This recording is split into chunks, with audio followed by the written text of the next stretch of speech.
Good morning. This is First Thoughts on June, was it 30th?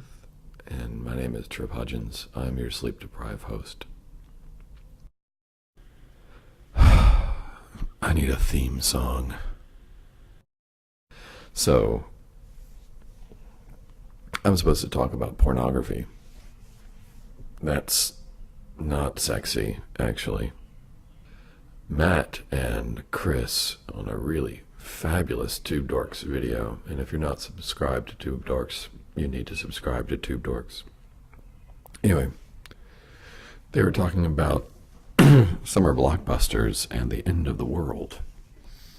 So of course, they started talking about pornography because that's what you talk about when it's the end of the world, and apparently Chris has this enormous stack of pornographic DVDs.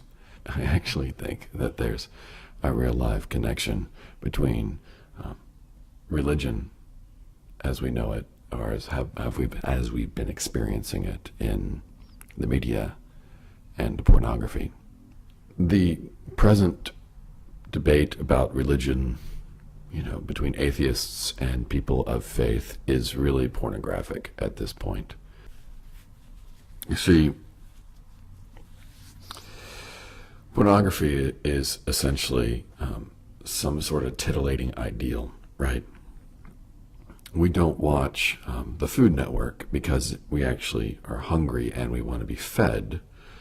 We watch the Food Network because it's this idealized, titillating version of food for us, and we call that really food porn. That's food porn. To watch the Food Network, to watch someone cook, and to watch someone else eat is food pornography.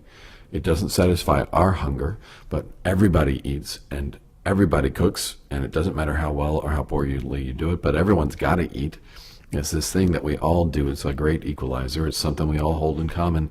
But we'll watch an entire food channel, and there are multiple channels now, and that's really pornography. You don't get anything out of it. It's just titillating. It doesn't truly satisfy. This is the thing about being a professional Christian. First of all, there's no such thing as a professional Christian, but it's a term that I like to use to just sort of underscore how ludicrous this all is. We come and we watch someone be religious on our behalf on Sunday morning. They talk about God and they talk about Jesus, and they walk around, they do a thing, and there's mojo, et voila. Jesus shows up at a table or something, right? That's what we do. That's the temptation. Religion can be pornographic. There can be a temptation in any religious tradition to see clergy as the perfection or the ideal of that tradition. I will let that person be religious for me because I haven't been to school long enough to know how to be religious, or I don't have the time to be religious. So we actually turn our religion into some kind of pornography. This is harder than I realized, this whole morning thing. I'm trying to talk about something serious. But it was a full week of preparing for services and doing everything you have to do.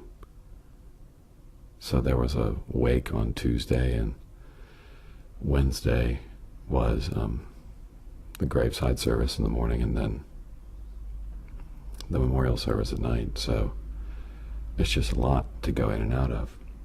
I'm so tired. We had a funeral this week. Actually, it was a funeral on the heels of a wedding. So, and I don't want this to come across as whining, because I'm happy to have done everything that I've done this week. Truly happy. It's an honor. I'm humbled to be able to participate in the lives of people in this way. Thursday night was the wedding rehearsal. Friday night was the wedding, and both times I was up way past my bedtime. Fabulous fun. I got word Saturday morning, early, that Tom had passed away. And it's incredibly sad. Tom's a wonderful guy, but he was 79 years old and had a form of, it's not technically spina bifida, and I can't think of the name of it, but someone told his parents that he would not live past the age of 5. So at the age of 79, he passes away. 2 grown boys, great guys. One of them's married. Lives in New York.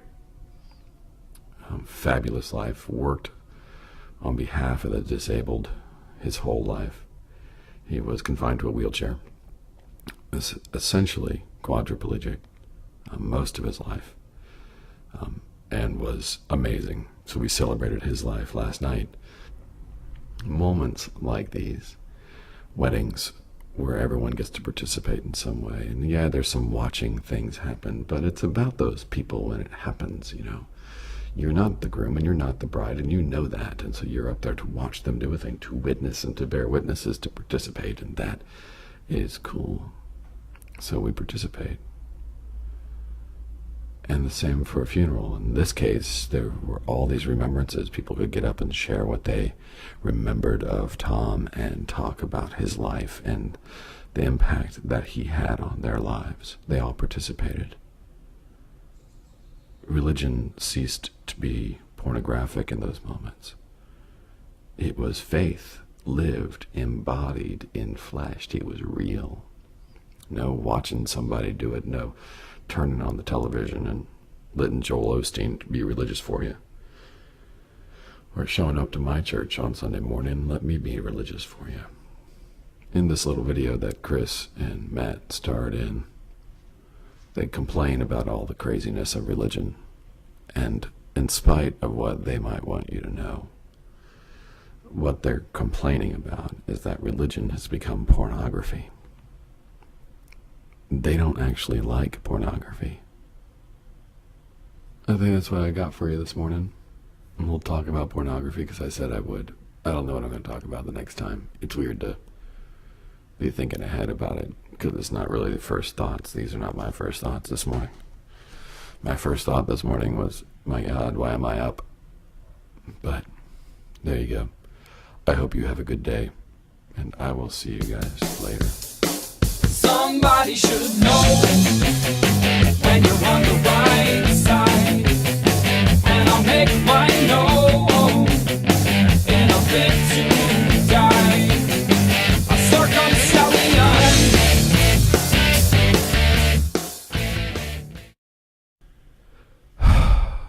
I need a theme song.